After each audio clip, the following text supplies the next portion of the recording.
this is Tiffany from iHeartArtBlog.com, and I wanted to show you a fun new project by Faber-Castell's Design Memory Craft. These are our Papercrafter Crayons, and they come in packs of 8. You have your choice of red, yellow, and you have blue, green, and that's what I have in front of you. And then you also have your choice of neutrals. And these Papercrafter crayons are sharpenable, waterproof, permanent, break resistant, and acid free. I'm going to show you several fun melting techniques using these, and hopefully you get inspired. Thanks for watching. So for this, we're going to be using this Tim Holtz tag and tie die. The mini silhouettes, movers and shapers, comes in male and female, and then this berry splash embossing folder. These are all by Sizzix. You can see I have a background built already, and for this one I used that color and that color and then some greens and yellows. So I built this background by first using the dark colors and then working my way to the yellow. And then I added the pink last so that it wouldn't mesh.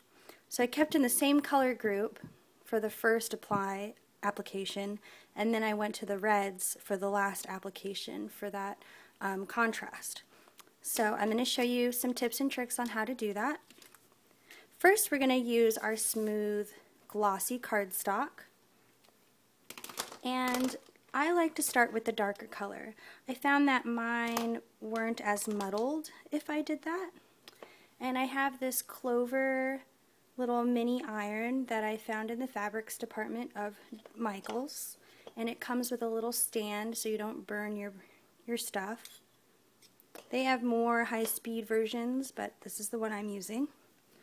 So the first thing you're going to do is I'm going to start with my darkest color. And you just run it across your iron, and you can see that the pigment melts right away. And you want to apply it very thick, and then you just sort of hold it for a while to let it gloop up, that's a word, and then you just run it across, sort of like you're painting.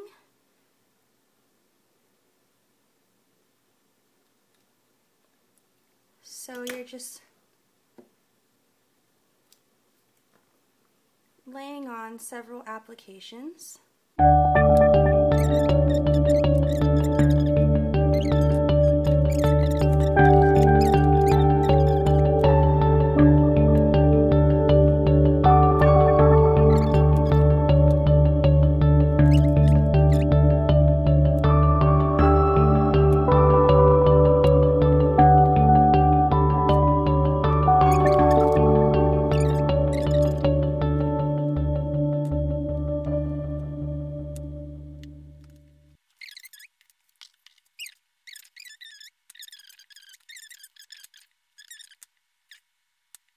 I think that looks really pretty, and like all mixed media, it's not supposed to be extremely perfect. So those are my two on the unembossed smooth glossy cardstock. Now we're going to go to this, and again this was embossed with the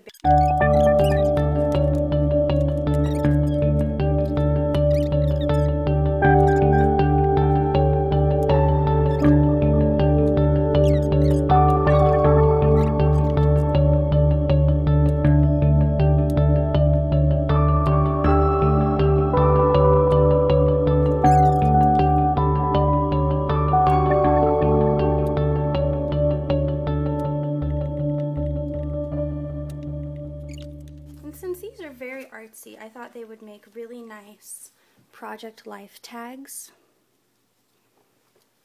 Or if you're doing a scrapbook or a journal about someone artistic in your life, whether it's yourself, I thought that would be really pretty to do that with.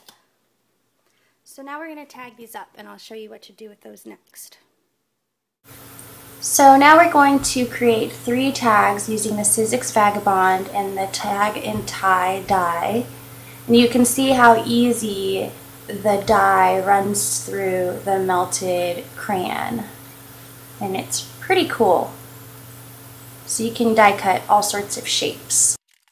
So now I want to create some sentiments for my tags, and I've chosen these Unity stamps by Donna Downey, and I have some vellum. And one thing about the ink from the Stamper's Big Brush pen is that it dries really nicely on the vellum.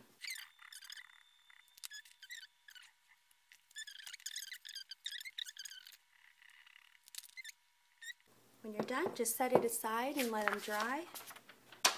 And when they are trimmed up, I have these that I already stamped. You can see how they're going to look on your tag. So I'm going to put this one on its side, and it'll look like that. So for this portrait tag, I have that little silhouette cut in the middle. I want to use some vellum and put it behind it. And instead of stamping, I'm going to use my Pitt Artist pen in black with the super fine tip. Just going to line her up on some vellum, and I'm going to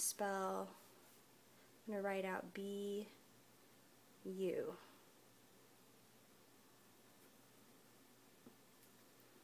And I have her piece of vellum already dried right here. It says BU. See, once they're dry, they don't budge on the vellum. They're permanent once they're dry. So you can make some fun mixed media projects doing that. Next, I'll show you the tags all dressed up.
So here's another fun melting Papercrafter crayon technique.